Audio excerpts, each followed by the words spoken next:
ಅವರಿಗೆ ಕಾಯಾಗಿ ಗಂಟಲಿಗೆ ನೀರಾಗಿ ಗುಡಿಸಲಿಗೆ ಸೂರಾಗಿ ಸೇತುವೆಗೆ ಹಾಸಾಗಿ ಬದುಕೆಲ್ಲ ನೀಡುತ್ತಾ ಬಾನೆತ್ತರ ಬಾಳುತ್ತಾ ಇರಬೇಕು ತೆಂಗಿನ ಮರದಂತೆ ಇರಬೇಕು ತೆಂಗಿನ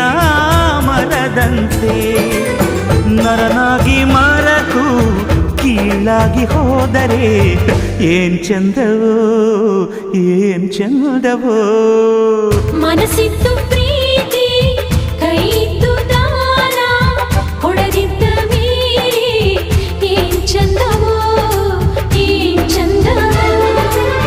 ನಮ್ಮ ಅಣ್ಣನೇನು ತವರಿನ ಸಿರಿ ಈ ದೈವ ಇಲ್ಲದ ಊರು ಏನ್ ಚಂದವೋ ಹಸಿದಾಗ ಅನ್ನ ದಣಿದಾಗ ನೀರು